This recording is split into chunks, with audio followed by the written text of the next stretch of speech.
I thrive off other people's energy, and when there's a buzz in the office, I get a buzz, and I know that everyone else feels that buzz, and people get more excited, and people do go a bit above and beyond what they might do at home. I don't care what anyone says, you are not at your optimum from home in a creative role.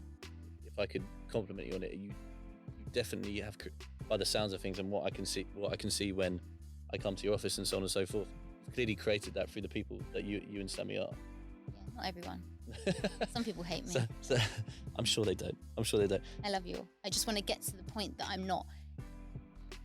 we're always going to be a service-led company, so we're always going to be there to hold the hand of the client and give them a fantastic experience. But if we can also have a platform side of the business that just sort of runs and generates revenue, that's the end goal. I want to be these incredibly powerful entrepreneurs that are recognized globally. Of course I do. Do not expect that every idea you have, every step you take is going to be a successful one. 1 in 20 probably are. I think it's obnoxious to think that you don't need anyone around you or anyone's support. Yeah. I don't think I've sworn. Caramel or toffee? I don't really like sweet. Right, it's over. Hello everyone, and welcome to Babylonia Media and our very first podcast series, The Entrepreneur's Experience. When they're starting off on their journey, entrepreneurs love being surrounded by other creative and energetic people working in flexible workspaces. So it's very appropriate that this series is sponsored by SpaceMade. SpaceMade transforms buildings to create enjoyable and immersive working spaces for entrepreneurs and remote workers alike. We in Babylonia have a space at one of the locations and have found it a great environment to work in. SpaceMade has accessible workspaces throughout the UK. Check them out at www.spacemade.co. Thanks for listening and enjoy the show. Hello everyone, welcome to Babylonia Media. This is The Entrepreneur's Experience, episode 6 with Leilah Aintaoui. First question I would ask you is, what is VideoSmart? So VideoSmart is a video technology agency in central London, and it's kind of broken down into 2 different sides of the business. So the first side is the content creation, so the creative agency side, and the second side is the video technologies. And the video technologies is obviously what makes us stand out, and it allows businesses and our clients to serve content, video content, to their customers or employees or members in a much more dynamic and unique way than your standard traditional video content would be. So our main product is personalized and interactive video. Personalized video means that you can communicate with thousands and thousands of people using the same video template, but having a whole host of different data points in there so that the video is unique to them. And it just means that people are actually watching videos till the end in a world that's just so full of 3-second videos. And you're doing this all via email in general? Or? So we use this whole host of different deployment mechanisms. Email's primary way, SMS. Sometimes they're hosted within existing clients' portals. Direct mail, it genuinely could be served in so many different ways. And you were saying that this is sort of the thing that makes you stand out. Why do you think that's the case? So you know that there's been a huge exponential rise in video. Why are we sitting here now? Because people love watching video. The issue is getting your customers to actually watch the videos.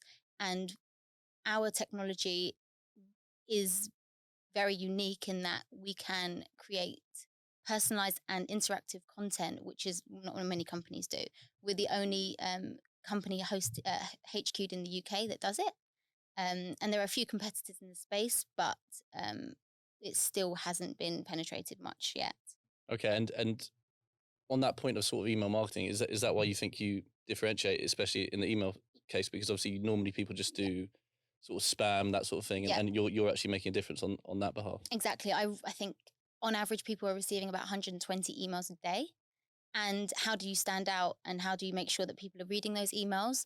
If you have personalized video content inside it, we have proven that it will increase your open rates by 100%, and the click-through rates after that, sometimes by 300, 400%. People actually going on to continue their journey with that brand. So yeah, it's email-only communications are a dying yeah, trend. I mean, even when you're doing it so well, is it still quite a low click-through rate? I mean, you don't need to tell me details, but are you surprised, or has it grown quite a lot since you've started doing it more and more? It depends on the industry. Financial services, we have fantastic open rates. People who have just taken out car insurance or a mortgage on their house are more likely to look at their inbox.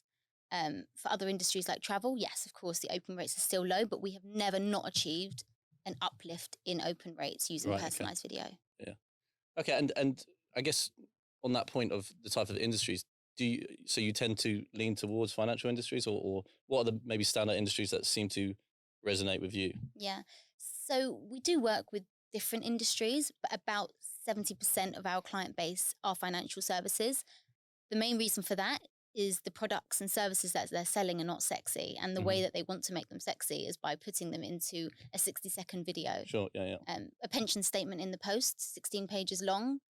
Are you going to read it? Because I'm not. I mean, I sometimes rip up posts before I even open it. Exactly. So these are the types of companies that want to hit their clients and their customers in a different way, and that's why they use video. But we do still do travel, utility, retail, of course. But yeah, we just find that a lot of the interest come from financial services. Okay. How long has VideoSmart been going? 4 years, just about 4 years now. Started 4 years ago with 2 people. It's now 20 people, which is obviously a huge achievement for us. Yeah, it's amazing. We were very lucky in that we had investment from a group company, but by year 2, we were already generating revenue and making profit. So we haven't had to have any capital help from anyone else since, which puts us in a really good position. Yeah, 100%. Obviously, I know your brother, and he told me that he essentially begged you, because you weren't there at the start, right? I was not. I was not one of the 2. You weren't one of the first 2. No. Were you number 3? I was actually number 5. Oh, okay. Bit late Okay. again. Yeah. Well, fine. Either way, it was growing pretty quickly, because that was 6 months in, right? That was 6 months in, yeah. So my point would be is that Sammy told me he basically begged you He did. to come on board. Exactly. What happened there, and also just out of interest, what were you doing before that? So I was at that time working at BT Global Services. I was on the graduate scheme, and I had calls from Sammy every single day saying, "When are you leaving? When are you coming?" He told me about this. Yeah. You need to join us. We need you here.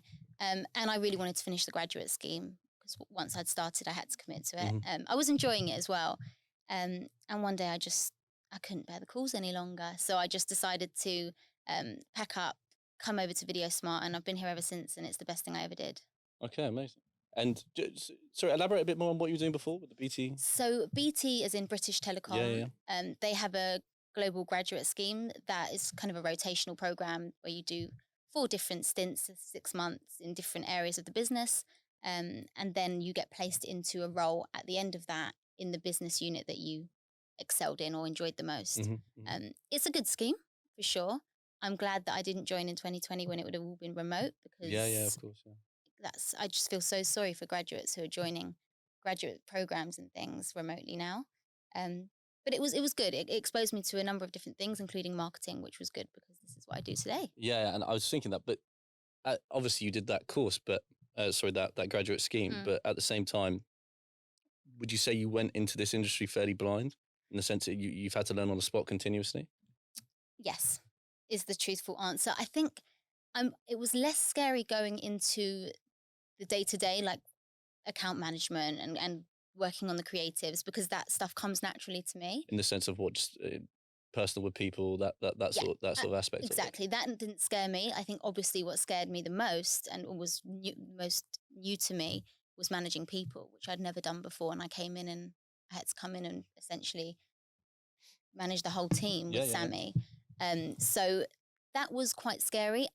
There was nothing like working in a company that's your own to learn. There's just no way anything can compare, because you're thrown challenges that are genuinely you worry about all the time. You can't go home and switch off. And it's so personal to you, like emotionally almost. Exactly. Did that, I guess, that point also, alongside the fact of employing people and managing people, especially when you're probably one of the younger people in the group, was that quite? I know we talk sometimes about imposter syndrome, and I've spoken to loads of people about that. Did you? I guess that interconnects with what you're saying. Was that part of it? Do you think it was almost like an imposter syndrome type situation? The thing is, when I came in, there weren't many people, so it was less so the case. if I had come in now with 20 people and tried to assert my authority without knowing anyone, then I would certainly feel that way. I have to be honest, I never felt imposter syndrome at any stage during my time here. I think... So interesting, because I know your brother did. Yeah, and I think he did until relatively recently, to be honest with you. Yeah. And we've spoken about this before, and I've just never had it. That I don't know why. I've just never had that feeling of...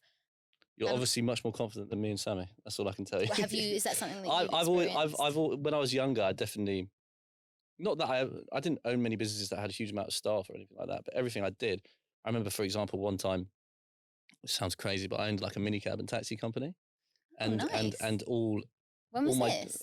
probably about 10 years ago. I was about 20 years old, and yeah, it's actually a crazy story. It was before Uber and all this sort of thing, but the irony of it was obviously all your drivers, these 50, 60-year-old men who are like, working their ass off 5-6 days a week. Yeah. And that's the first time I really came across it. And then in some industries, especially with regards to events, nightlife and restaurants, I found myself going up the ladder quite quickly. Yeah. I wouldn't say I felt huge imposter syndrome, and I was very conscious of it, so I did things the right way and I was quite gracious. But it does seem to be the case that it's either on the mind or it's in the sphere of your psychology if you're a younger entrepreneur. I do think that what helped me was that the team I came into were all young. Yeah. I think you're right in that if I had come into a team that were all much older than me, I would have had that sense of, well, they're probably thinking, what do I know? I'm coming in at 25 years old and they're all in their mid-50s and been in the industry for 30 years. But so probably that helped that my whole team was young. Yeah. But I hope to never experience it. No, listen, you won't. I don't personally think you will if you didn't experience it in the first place. Okay. It obviously means you're good with it. I am just talking on the whole early business, or just the process of being an entrepreneur and being the business owner or manager or whatever you want to call it. Were there particular skills you learned that you think, I guess, are essential to being an entrepreneur as a whole? And just to sort of elaborate on that question, I feel especially in the early days, you do have to become, a jack or jill of all trades, or almost more than a jack or jill. I'd say you've got to be really high level at all these things. Did that surprise you a lot? And were there particular learning curves on that point? I love that you said Jack and Jill. Did you say that because I'm here? Yes. Okay, fantastic. Nice. I like that. I think to answer the first point about what skills did you say what skills do you think that you would need to own a business? Yeah, I just mean, own a business is number one, and I'd guess that would be more personal skills. And then the second point to that would really be what particular skills did in regards to within the industry you had to learn early to really get this right. So personal skills that have helped me do what I do and do it well is communication skills and networking. They kind of pile into the same. Yeah, agreed. Leadership, and I do think that comes naturally or doesn't, which I think for people who it doesn't come naturally for, it's very difficult because you almost have to teach yourself to be a leader, which is hard. Do you not think you can grow into being a leader? You feel it like you have to have a knack for it. The only reason why I say that is because I'm a big believer in pretty much anything can be learned. It can be, but you can't textbook learn leadership. I mean, through experience, you will naturally become better at managing, but it makes life a hell of a lot easier if you feel as though you're a natural leader. Problem solving, because you will never be faced with more problems and challenges than when you own your own business. And those are all things I think I naturally had. I think the stuff that I've had to adapt to and try and teach myself, commercial acumen, that's not something I've ever... I mean, I did finance in my degree, but it doesn't really mean anything. That's something that I needed to actually get my head down and learn and teach myself. Speaking of staff and your very talented staff, are you, I guess if you don't mind me asking this, do you retain your staff quite well? In general, they sort of stay with you quite a long time, and is that something you focused on?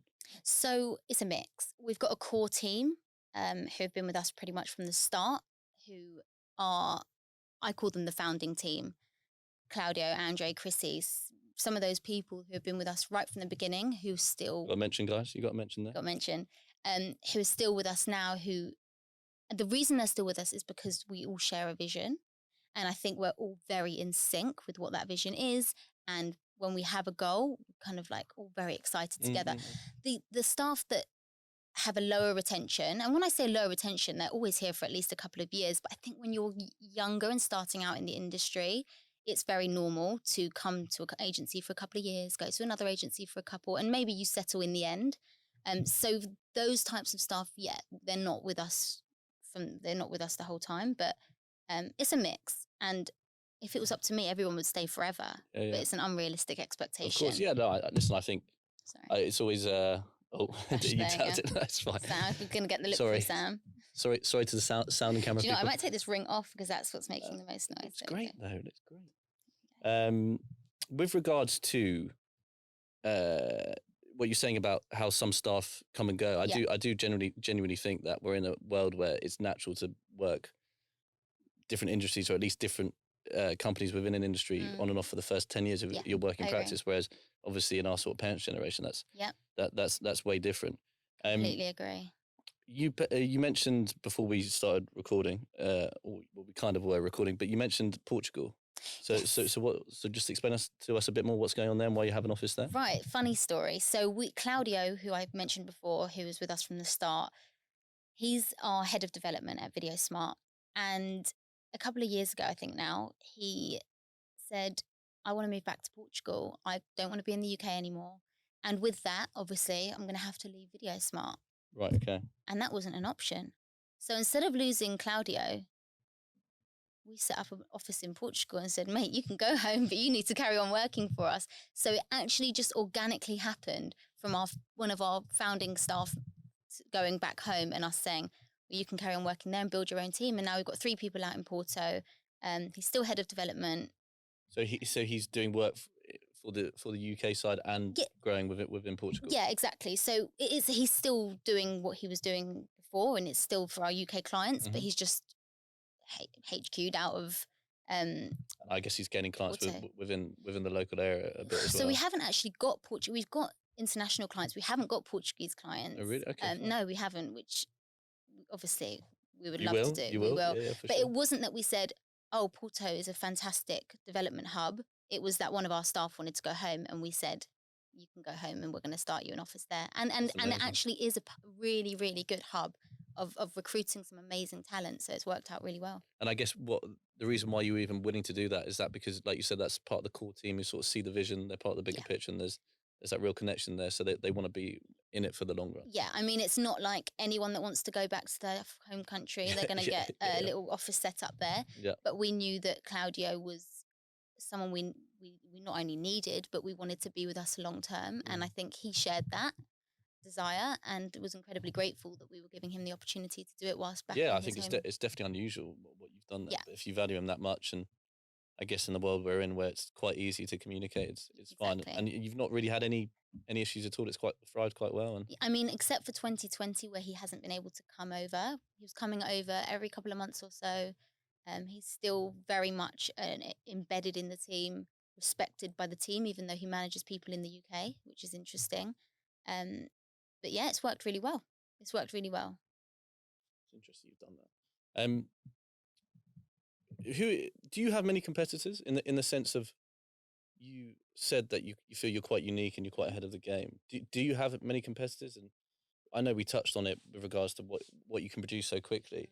Is there another level to that as well? So are there competitors, and where you really differentiating beyond the basic of the template and I guess what characterizing the individual message to the individual person? Yeah, so we do have competitors. Every competitor we have has a slightly different offering to us, which is great for them and great for us, because obviously we don't want to all be carbon copies. But we are very much a service-led organization. So we do huge projects and we carry out the services for our big clients. Some of the other companies in our space are more platform-led. So here's the tools, here's the keys. You can create personalized video yourself from your desk for a fee per month, for example. We're very different in that we take on large clients, we take on large campaigns, and we do everything end to end for them. So they literally don't need to lift a finger. So we're different in that way. That's not to say that they aren't fantastic at certain things that we feel that we are, and we feel we're fantastic at others. It is quite a small space though. There's probably there's like 3 or 4 in the UK, maybe 6 or 7 globally. It really is not a saturated space at all. Do you see smaller, newer companies popping up and trying to, I guess, imitate what you're doing? Is that happening quite fast, or does it seem to be, like you said, to some extent, just fairly unknown? It's still fairly unknown. There are definitely a couple that are doing it. Nothing that particularly phases us because of the fact that we're quite established now. We were there really quickly and it paid off. So no, I don't see it becoming like an email service platform where there are thousands and thousands in the market and you just have to pick or choose your favorite. I don't think it's ever going to go that way because the software, the technology is a huge investment in itself. So. And has your, I guess, pitch or proposition to clients pretty much been the same from when it started to now? I know you obviously say you create content, but that, I guess, that aligns with how you market. But is the niche more or less always been the same? And because I know some people, they pivot or they completely change what they've done. It's changed so much. Oh, okay. So we started as personalized video. You can communicate with your 1 million customers using this really nice video template with all of their names in it and all of their policy terms in it. We now do not see ourselves as a personalized video company. I call us a video technology agency because we have a whole range of different video technologies. We have interactive video with personalized video. We have video portal solutions. We do video streaming. We do video hosting. We do all of these things. We do video content itself, the creation of that. So we've now expanded into all things video. And I don't like to just pigeonhole us into, I hear that. Personalized video. And the other thing is that organically with the trust of our largest clients, like American Express and Legal in General and clients like that, they have put their trust into us for completely different services. We've done things like creating blog posts, social media posts, helping them with SEO. You've really evolved into that field, especially on the content creation side. Exactly. I would not say that is our core offering. You wouldn't call yourself a content creator as Absolutely such. not. Yeah. But we can do it, and we have certain clients who just want everything to go to us, and we're able to do that for them. So that's good. Have you enjoyed the content creation side? Yeah, I didn't realize how creative I was until I came to VideoSmart. I do love it. I do. Sorry, sorry to interject there, but what you mean by that is you didn't see yourself as a creative sort of person? Okay. I didn't see myself as creative, to be honest. And I've surprised myself how I do have a natural knack for creativity. I'm not saying I can draw. Yeah, but you can source an idea. I can source an idea and I can judge creative and see whether it works or not. And I have a good creative eye. I just can't tangibly create creative stuff. Yeah, I'm actually learning a lot about that myself through this process. But so would you say that you're creative? I would say that I'm sure like you, I can match business with creativity in the sense I've always had a knack and an interest in business as something I wanted to do. I've learned over time that I definitely have a real deep interest and almost passion for creating content, especially this sort of format where we can help people and educate people and that sort of thing. So yeah, it's just interesting to I guess the next part is the part of, like you said, learning how to actually tangibly make it yourself, whether that is editing or animation or whatever it may be. And that's another interesting learning process at the moment. But just hire the people that can do it. Yeah. So true say. For me, there's like... Thanks, mate. But it's true. It's like, don't bog yourself down with the things that are just going to end up costing you more money in time. Sorry to cut you off, but the question would be is, do you need to, talking about what we talked about earlier about being sort of a Jill of all trades, how much do you need to know as an entrepreneur on the creative side with regards to making it tangibly? That's kind of for me why I see myself at the moment definitely thinking, right, I definitely need to learn how to edit to some degree or whatever it may be. Yeah, I think having an overarching creative understandings is really important. So if I'm going to be the face of the company and I'm going to go and meet clients and talk to them about their strategy and talk about their vision to them, I need to have some understanding of what creatively works. I think the actual small deliverables that help them get to that, like editing, not small, sorry, it's really important, but... Very important. Very important. bit of offended face in the background. The tasks that make up that end product, I would never go away and try and teach myself those because I've got people who are already fantastic at them. In the sense of it's obviously specialised anyway and you want to stick to your strengths. Exactly. Okay. Yeah. I may reconsider my plans. I mean, you can, but you need to focus on other things. Why would I agree as a business owner in general, which you kind of illustrated a bit when we were talking earlier. Without a doubt, you have to you have to be at the forefront of the business in so many ways. It's not realistic to do everything. Do everything without a doubt. No way. But don't get me wrong. At the same time, especially in the early days, I've noticed this in a ton of businesses I've done, and also with my friends. You've got to learn the basics on absolutely everything. So, like you said, you can be sharp on top of the person who is the specialist as well. You don't go in and like they know so much. You just sound like a dummy or whatever. I completely agree. You definitely need to be aware of what the people around you are doing, and you definitely should have some level of understanding. But to actually learn how to do it, not for you. Not for me. Did you even perhaps learn how to edit or do certain basics within the technology that you use? No. I really. I know how it works, and I know the things that are possible, so I know how to talk to the client. But I would have never sat on the software and done any of this stuff myself. No. Fine. So you're much more concerned about front end and back end, either side of the technology. Exactly. Just moving on slightly. How is it working with your brother? In one word, it's fantastic. Okay. I love working with him. It just works. We are very different, but also so similar. The dynamic we have it's interesting at times because our personalities are quite different, even though you might think that they're quite similar. I don't know. Do you think we're similar? I think that you're obviously quite naturally confident. I think he is too. Yeah. But I obviously don't know the intimate details about your business or like your working relationship. I'd say you've definitely got should we say 30-40% similarity? The rest I wouldn't know. Yeah. So I think the reason it works is because we have completely different strengths. So we're both good at communicating, but I'm much better with for example, finer details, attention to detail. Sammy's more of like the overarching. You're being careful with I'm your words trying to be careful. No, I've got an attention to detail, and I'm incredibly organised. And particularly meticulous, I guess. I'm very meticulous. I'm a perfectionist. Sammy knows how to talk his way out of anything, and he's fantastic for that. Yeah. And he's the kind of person you always want with you in a meeting because nothing will faze him. So we're good in those different ways. I guess on that point, what do you feel is his? I guess what's the bit that you, dare I say, even admire about him in a business sense, and just day to day on the relationship level? He's a really good leader. So he doesn't even need to try to command respect. It just is something that happens. He really knows digital. He's very, very au fait with what's going on in the market. He's always got one ear to the ground. He's very intelligent, and people know and can see that. So even if he is managing a team of 12 60-year-olds, they respect that he has a lot of understanding of what's going on right now, and they listen to him, and he's just got a great deal of respect from everyone, to be honest. Would you say that?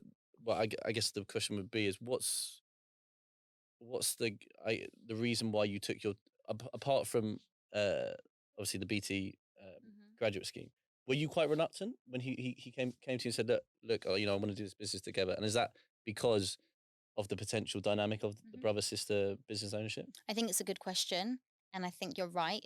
I didn't grow up thinking I'm going to be working as Sammy, my brother, going to be my business partner for the rest of my life. Sure. And I knew that once I moved, it was for life. I knew that it wasn't going to be like a 5-year thing and then I'd find a job in another company. Yeah, so that's something you've really got to ponder on. I really had to ponder on it. And did I want to prematurely move into family business before exploring the world on my own?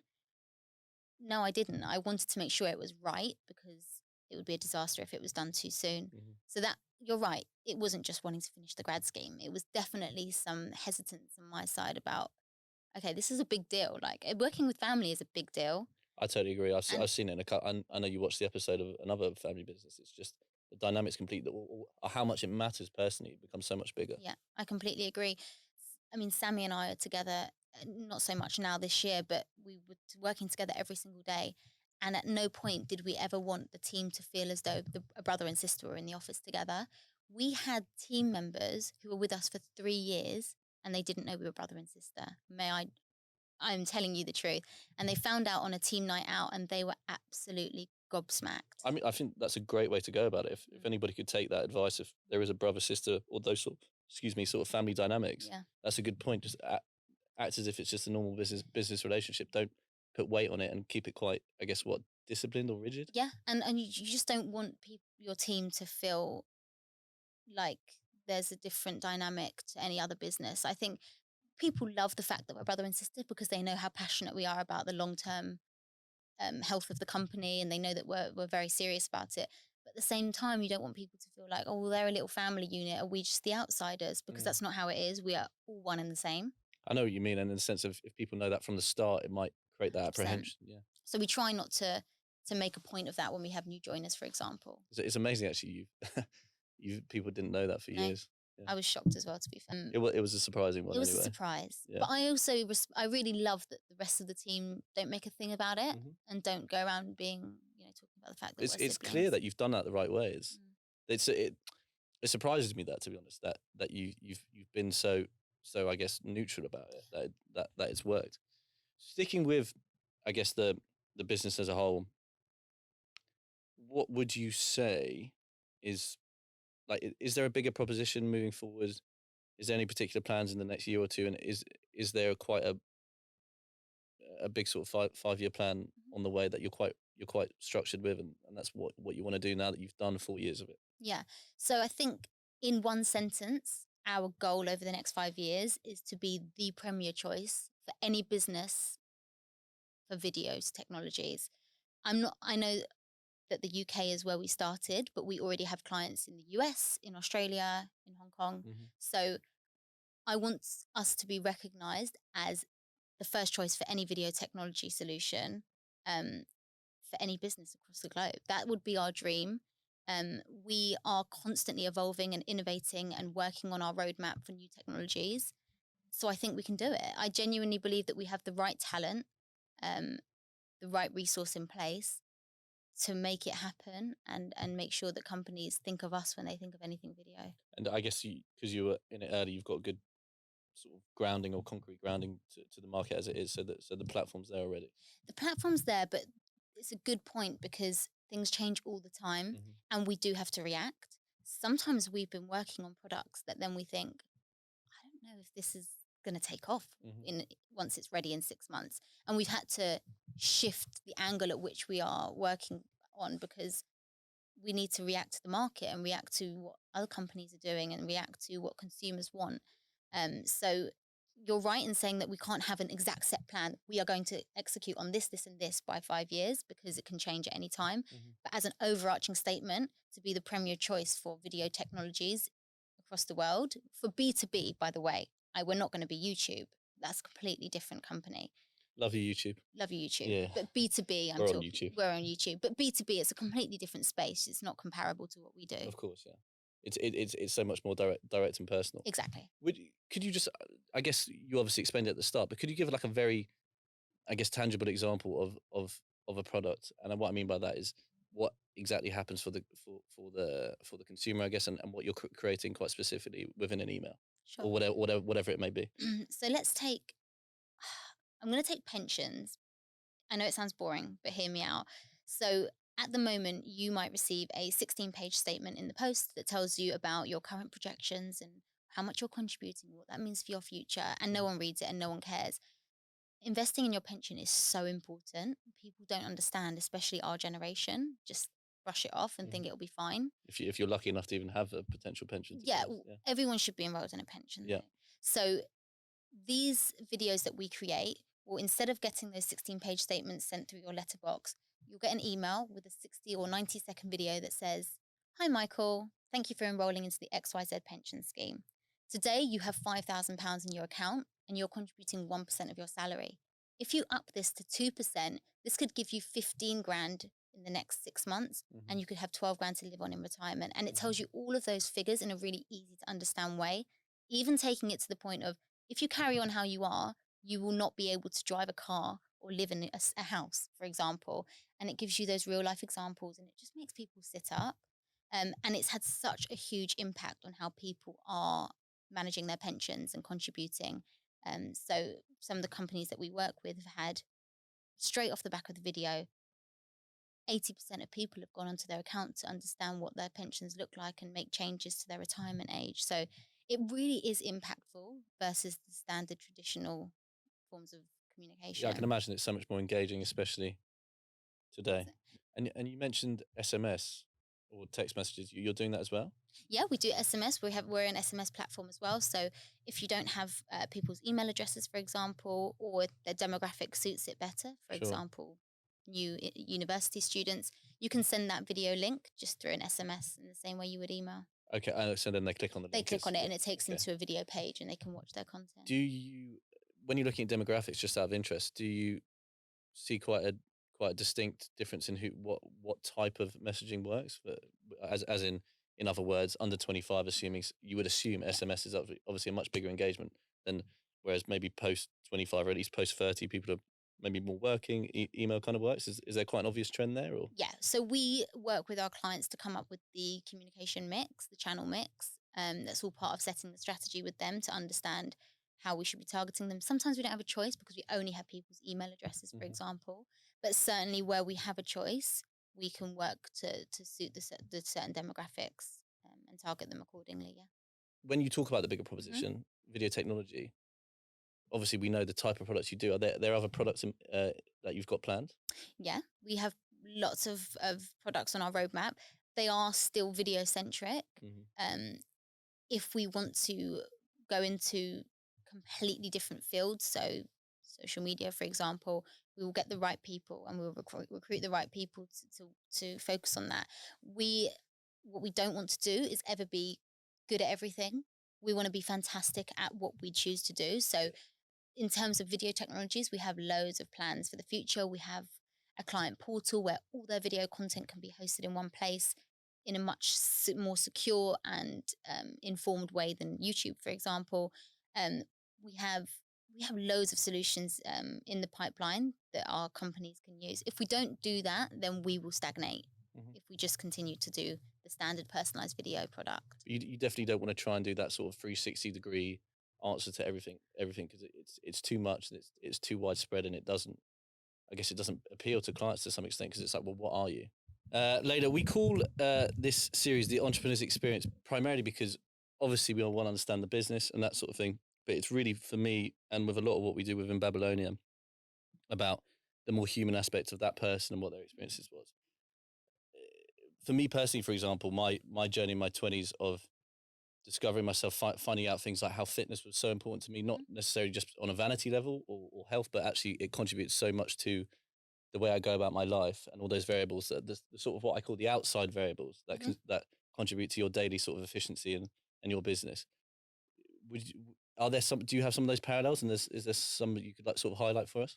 So health and fitness related? To some extent, yeah. And or it could be anything from reading particular books or listening to books. What I'm saying is, what are those variables outside of the actual work environment that you've learned that really, I guess, contribute to your efficiency and your learning curve? Sure. So if I'm going to talk about health and fitness, I eat well 75% of the time. I work out 4 to 5 times a week. And I must say, I purely do it from. You did say 4 to 5, yeah, not 45. No, I was like 45 times. 4 to 5 times a week. Yeah. And I have to say, I hate every moment of it. I hate every moment of healthy eating, and I purely do it for an aesthetic purpose. Because when I feel as though I look good, or I feel as though I'm healthy, it makes me more confident. And when I'm confident, I perform better. That really is it. I would love nothing more than to not have to look after what I eat and be able to exercise. Would that affect me mentally? Probably, if I didn't. Yeah, I imagine it does. It makes you feel sharper, more confident in just your brain in general, so the way you deliver. I reckon that it makes me feel sharper, but also just physically, if I feel good in myself, I'm more confident. It's just the way it is, and it's sad that it has to be that way, but it is that way. I don't know if it's sad in the sense of, it obviously makes sense to keep fit. Yeah. The reason why I always ask that question to a lot of people is, I definitely think the more you can do that well, it does seem to just relay into your business life. Yeah. If you wake up in the morning at a good time and you get your exercise done and all 100%. These things, it fits with the consistency that you need in your life to really execute any business. It's true. And actually on that point, that's why remote working was the most hideous thing I've had to do since starting the business. I hate working from home. I feel as though I don't have a Yeah, sense I of routine. couldn't agree with you more. I don't have a Yeah. sense of routine. I'm less motivated. Why am I putting on good clothes and makeup and trying to care about myself when I'm at home? Just generally, my overall functioning was not as good from home. And that is why I'm so passionate about working from an office space. I know it's not for everyone, but I'm a traditionalist and I really feel as though I perform better when I'm in an environment like this and I get up and I go for a run in the morning and I get to work and I have a routine. I honestly perform 10 times better when I have that. Yeah, I agree. I actually, when I first started Babylonia, I was working from home a lot. I Yeah. just was not productive in any capacity. So where do you work from now? I have like a sort of co-working space Okay. near where I live, and it's not far, but just It's just that getting yeah, up and getting getting there. out, just walking to the office, even if it's 5 minutes, makes a Completely difference. Get agree. your coffee or whatever it is. If you stay in, for me in particular, I know, like you said, it works for some people, but I just find it really, really demotivating. Like Same. going on the health and fitness thing, I'm quite obsessed with morning routines at the moment. So I'll get up, I'll do a bunch of different Yep. things like breathing exercises, reading, working out, Ah, all that sort of thing. Yeah, but the point would be is that if you do all of that and you're like, okay, yeah, I'm ready to go, yeah. and then like, okay, I'll sit back down in my room, whatever it is. It's just Like, it's not the it same. doesn't work for I me. do agree. I always feel better when I get up early and I have a bit of a routine. But I don't want you to get it mixed up. I hate exercising. Okay, working remotely. Could you tell us a bit about the whole COVID situation for you guys? I mean, I'd give the assumption that it wasn't too damaging, and No, it it kind of wasn't. fits with. There's still plenty of video technology needed, regardless. Exactly. But just if you could elaborate and tell us how it went, really. Yeah. I think if there's any advice I could give to a business owner, it's to prepare for financial challenges because when they come and you're not prepared, you're screwed. Mm-hmm. So we were always in a position with regards to a steady cash flow, with knowing how to reduce our bottom line if we needed to, Mm-hmm. with knowing how to communicate with staff if we needed to. All those setting emergency budgets, all of those things that mean that you're financially prepared if a challenge comes about was so important to us being successful over the period. You're right that we are in an industry and we're very fortunate that we weren't really impacted by COVID because we're digital and everything went digital. So we were in a good place. But that is not to say that we didn't have clients who were petrified and pulled back budgets and pulled campaigns because they didn't know what was going on in the world. But the fact that we were financially prepared put us in a really good place. With the remote working, obviously during the height of the pandemic, we were all working from home for 3 months or so. Mm-hmm. I didn't enjoy it. I actually felt like I could switch off less because I wasn't in a routine and I was always worrying. It's all a bit too blended for you. It's too You like the blended. differentiation Yeah, I of don't it think all. when you're an entrepreneur or a business owner that you can ever actually ever switch off. Agreed. That's not an option. Yeah. But at least you're like, I've done what I've done today and I can close up when I'm ready. When you're at home, it's just not the same. So we did do that. We're now all full-time nearly full-time back in the office. We've got a huge space in the office. We're only a team in the UK of 15 people. So we've got all the measures in place. Everyone loves being together. And we're fortunate that people are so keen to be in a collaborative space despite what's going on in the world. It's what keeps me going is coming up and seeing my team every day, to be honest. For you, is that always a big driving factor as you become a business owner? Is it like seeing the team, the visual element of just seeing a team in front of you and seeing people thriving and you growing? Has that been one of your biggest drivers? 100%.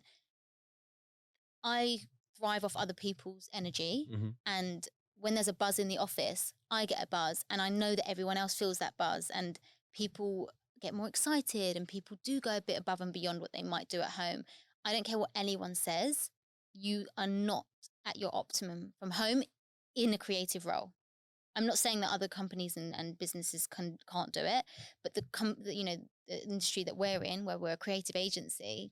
So you think the collaborative nature of creativity Exactly. is without a doubt, you have to be together at all times, or at least the majority of the time. 100%. Think of it for you. If you were doing a collab between, you, cameraman Sam, and you wanted to work with another agency to come up with something, would you think that a remote meeting would be good? Absolutely not. I mean, obviously, I'm not a fan of it anyway, like I said to you. But with regards to anyone I work with, we speak a lot back and forth on the phone. But yeah, 100%, you have to sit in person, and draw stuff up and whatever it may Exactly. be. I know it seems traditional, and I know that potentially Gen Z will think, "Well, what do you mean? We've all got FaceTime, we've all got Zoom."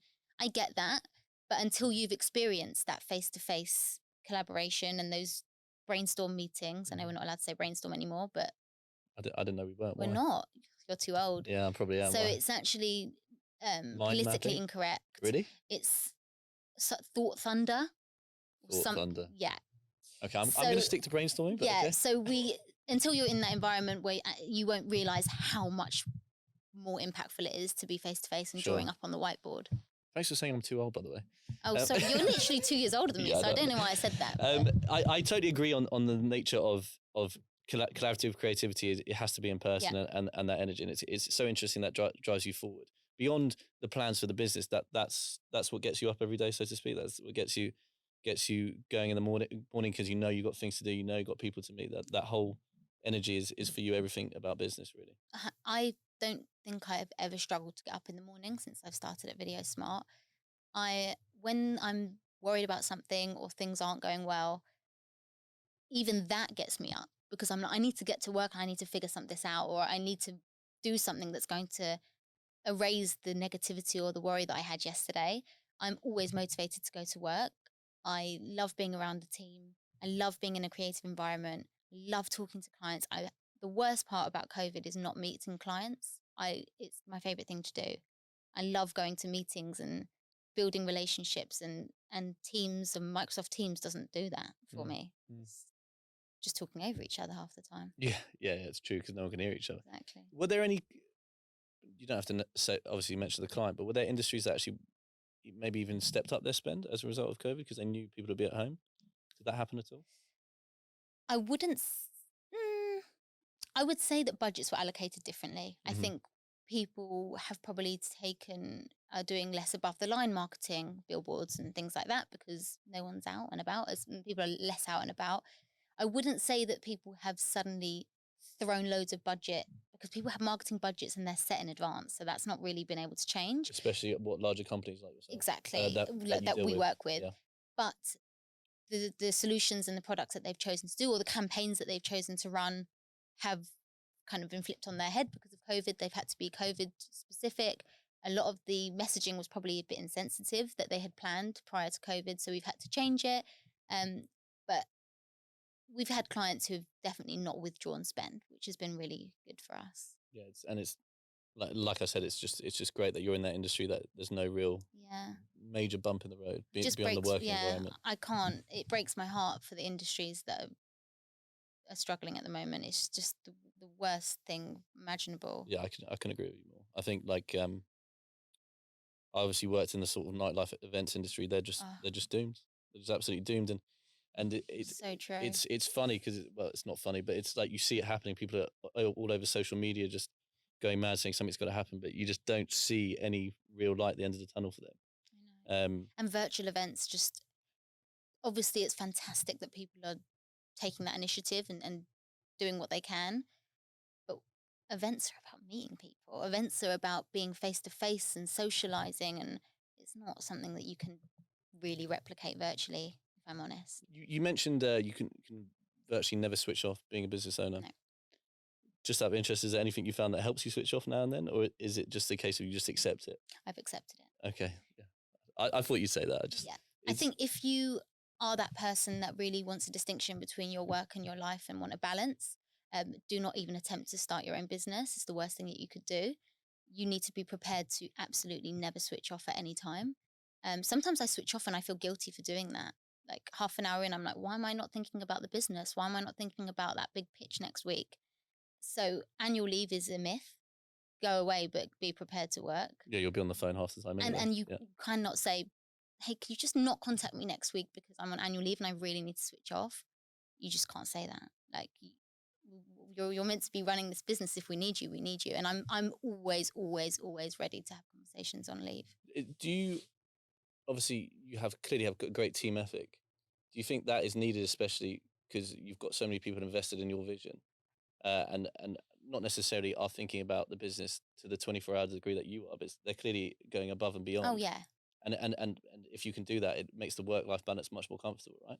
Yeah. So So you're asking if the team around us, you feel as though they are not 9 till 5 people? Yeah, I would get that impression. I would also Yeah. think that they're happy to have that environment because I guess the team ethic you've created and the enjoyment they get out of it, it feels less like work, Yeah. so to speak. I think it's funny that you say that because it's not everyone, but there are certain members in our team who they feel the successes with us and they feel the failures with us or the challenges with us, and they will not switch off at 5 o'clock just because that's their working hours.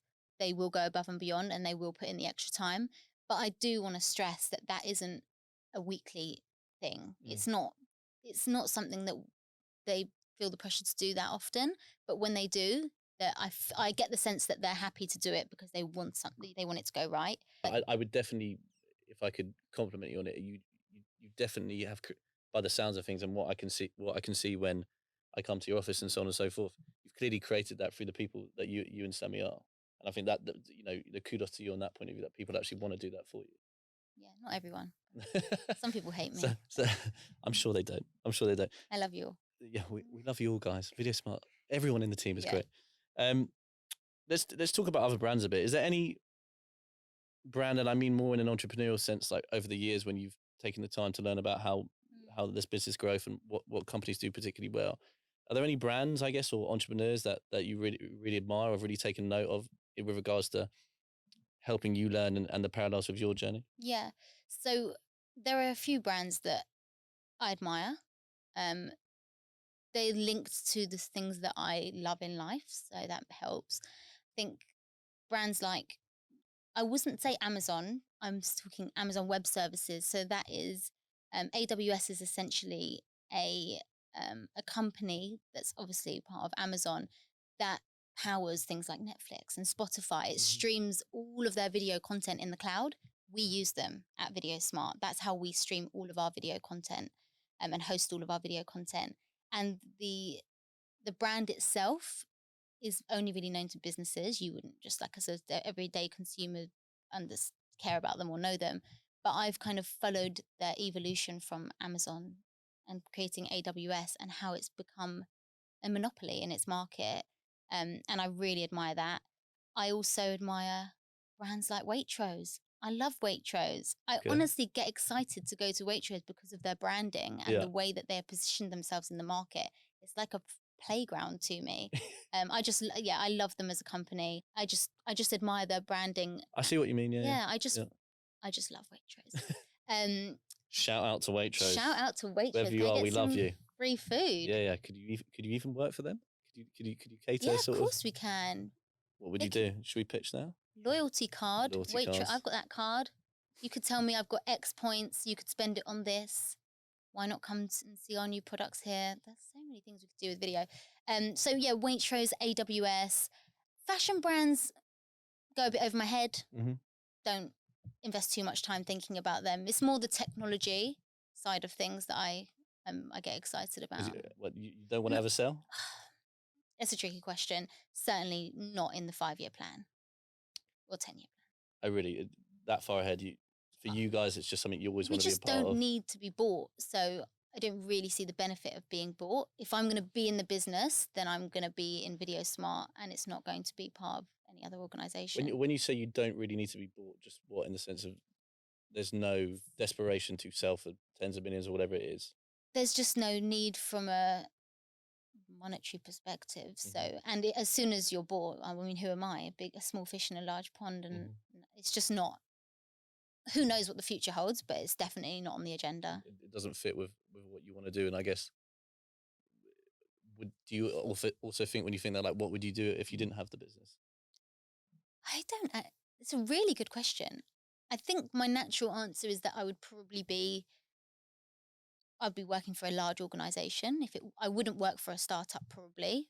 If I wasn't running one, I would probably be working my way up in a large organisation. I don't know what one. Probably wouldn't be at BT anymore. I'd love to be in sales and managing large corporate accounts. I think that's the stuff that I do now that I would still be doing if I wasn't at That VideoSmart. fits with the skill set that you It fits with the like. skill set. I think it's a really comfortable place to be working for a large corporate, Yeah. which is always nice. But would I want that such little risk and such comfort?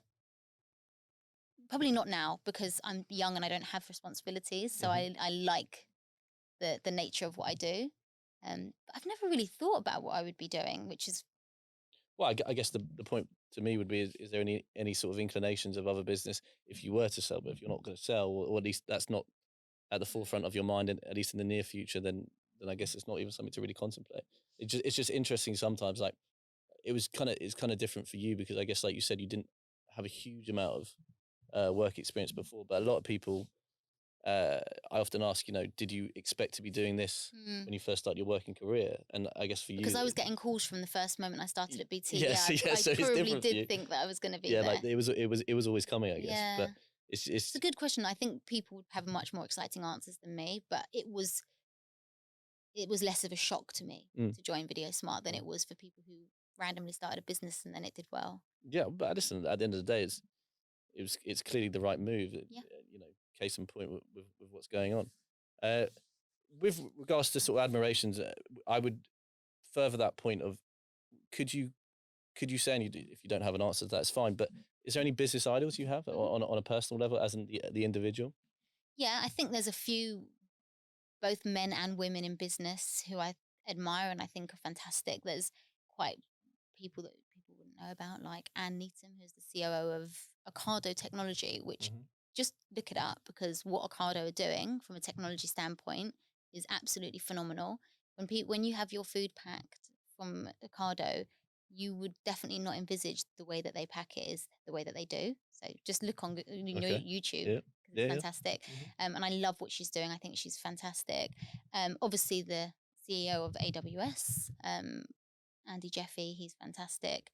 There are some people that I admire, but there's also smaller people who started small social media companies who have now become the face of social media that I kind of follow on LinkedIn and I listen to their podcasts. So anyone in the creative or tech space, I'm interested to learn about and follow their journey.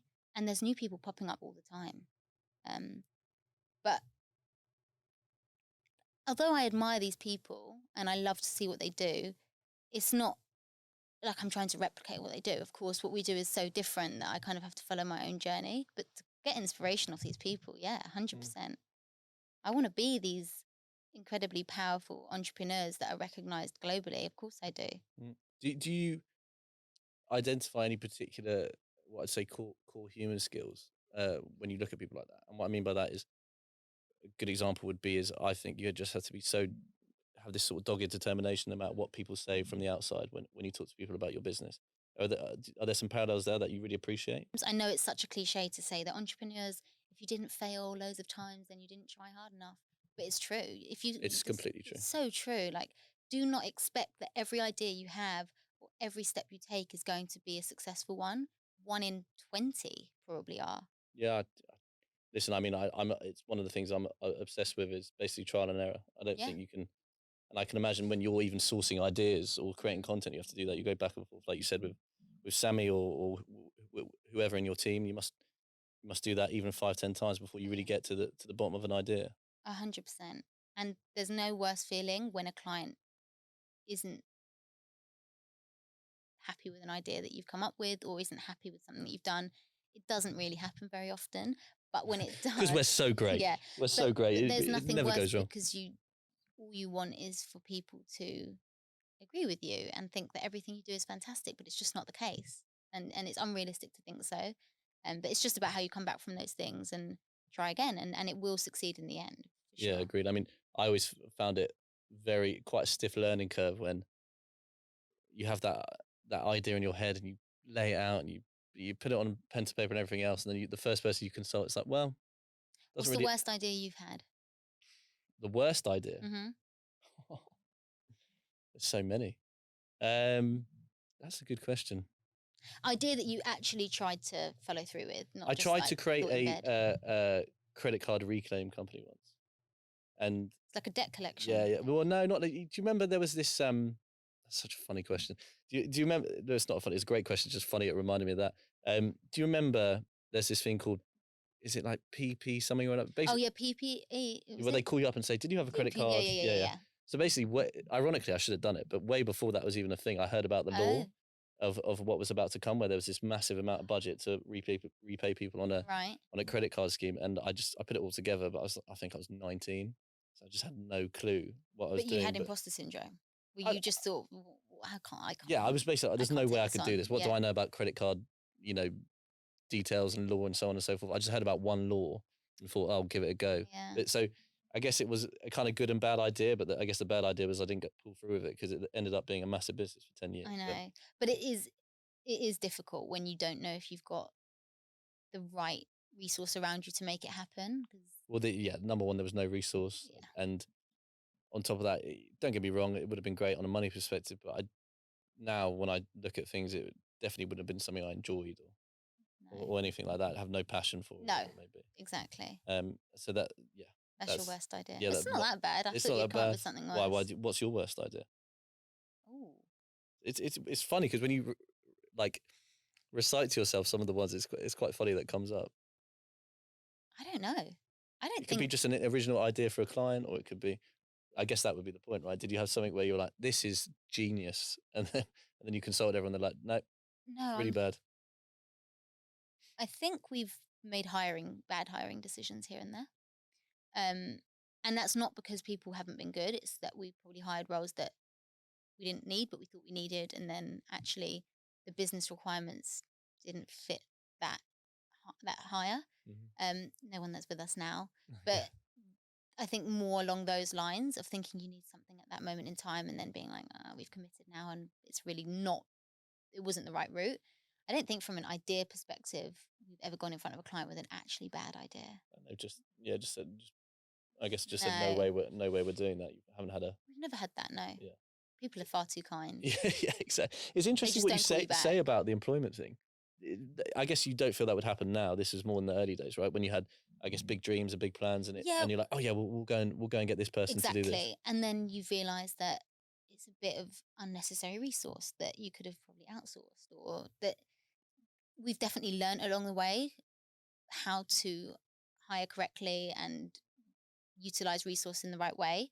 But at the beginning, you don't really know. And if a client wants something, you think, oh, we need to get someone that does that. Well, actually, no, that was probably the worst thing that we could have done, because now you've got a full time staff member that you need for one project. So just really small things like that. But I can't think of one huge mistake or bad decision that I've made. No. Well, it's good lucky you. It's probably why you've I'm still young though. Well, yeah, that's true. But you guys This have is yet obviously to made come. incredible, like you said, you're quite meticulous. So you've obviously made Yeah. incredible decisions, incredibly acute And we've got each decisions straight other. away. Yeah. So you might have sat in bed with your credit card idea, Hmm. but you said that when you go to people, they then kind of give you the harsh reality. Yeah. I wouldn't ever come up with an idea and go to a client. I'd speak to Sammy. I'd speak to my parents. I'd speak to the people within the business. So it never gets that far. Yeah, it's interesting that because I obviously own this business on my own, but I do feel like more of a team player, someone who needs to bounce stuff off Yeah, people, but which is that's why I've fine. consulted people and tried to get people on board like you guys have, who sort of buy into the vision and the mission. I Because think it's obnoxious to think that you don't need anyone around you or anyone's support. yeah, true, very very true. It's just not for me. It's not what business is about. It's not about driving it down one sort of avenue on your own No. and be done with it. It's so much more about a collaborative nature, especially now when people want to be part of it, and you've got to offer something quite a bit beyond just Yep, profit, I guess. it's true. I think that's it. Although I have one more question. I can't remember what it is. Stay there. Okay, Layla, we will And finish with hello guys. Yes, I well, I want the consulted my magic notes. 3. We're going to do a magic 3. Okay, we're going to do a magic 3 quick fire questions at Yep. the end because it could be quite fun. So first question is, what was Layla like when she was younger, a kid at school, that sort of thing, and her character? Always the class clown. Always very sociable. Always very motivated, but fat.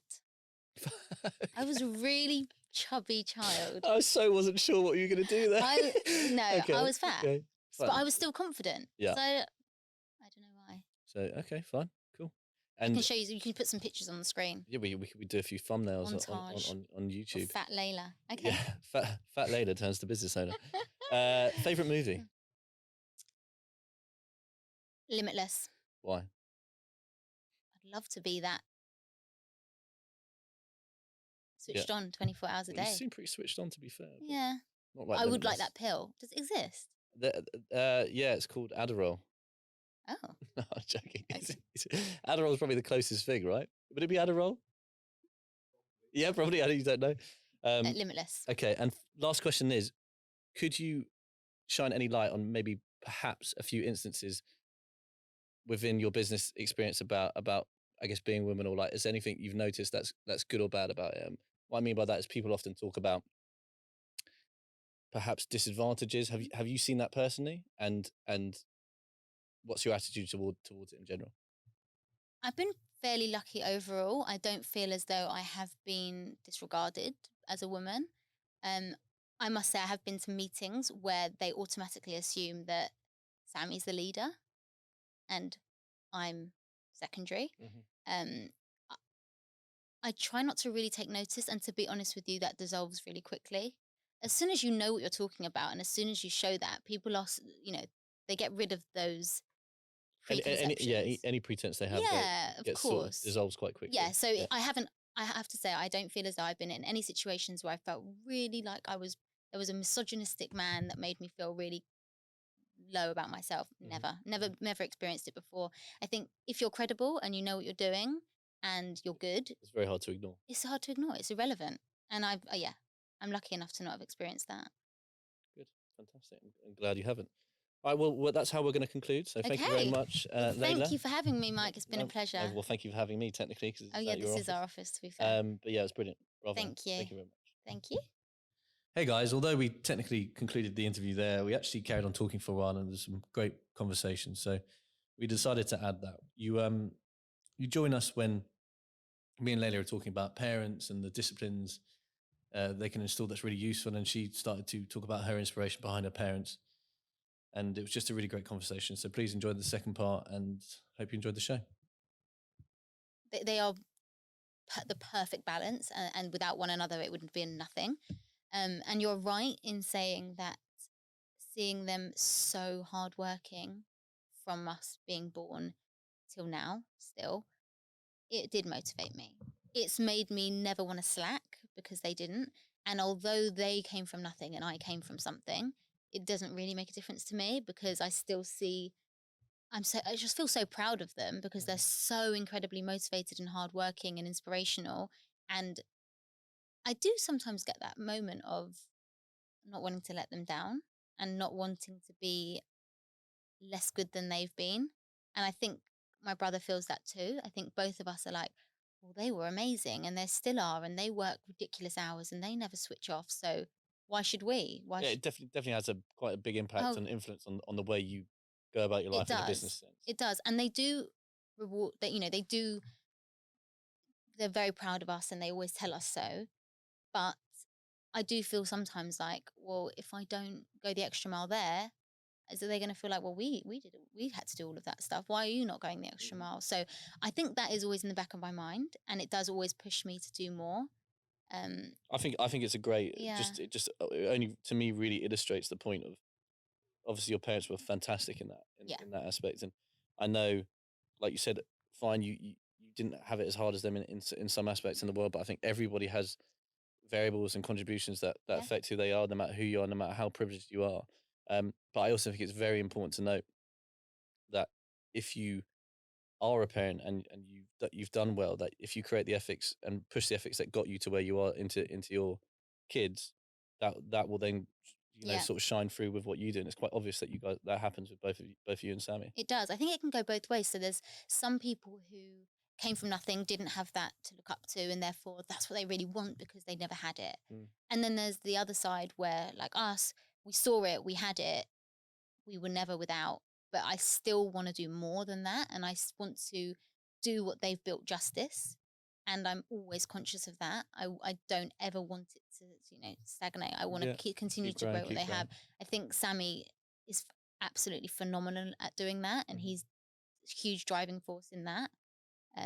But we're a good team. To be honest, all us four as a unit are a very good team. I'm sure. But just slightly on that point about, you said it can go one way or the other. I actually potentially, I'm not sort of like saying, oh, if, privileged people have it really tough, because I know there's things that they don't. But arguably, psychologically, it's tougher if you've got an element of a security or safety net there anyway. If you see what I mean, I found that a bit. Not to say I'm hugely privileged, but I'm not underprivileged. Yeah, You know what I mean? course. And I've often found that I've had to force myself to feel like I've got no safety net at all, and like my back's against the wall, or else I just don't drive forward. Yeah. And I think it's interesting that you guys have done that quite naturally through quite a stronghold of parenting. Yeah, I do. I think.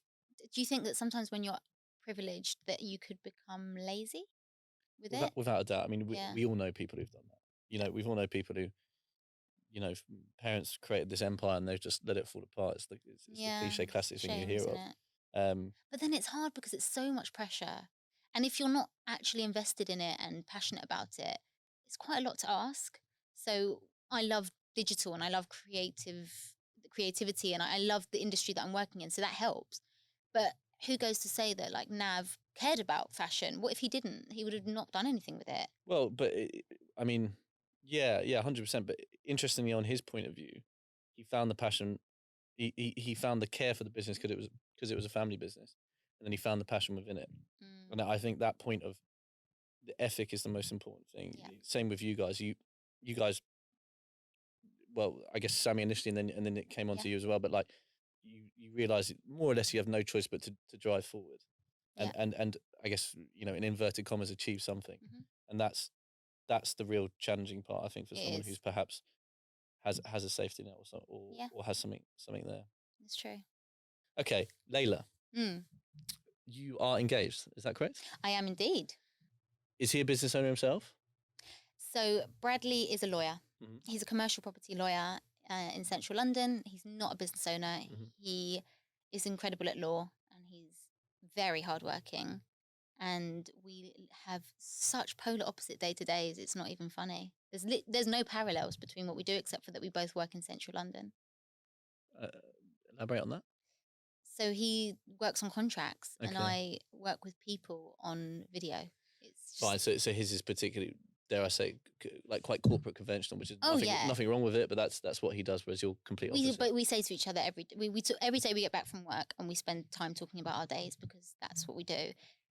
And we say all the time, I could never do what you do and you could never do what I do. And we couldn't. We have different skill sets and different personalities.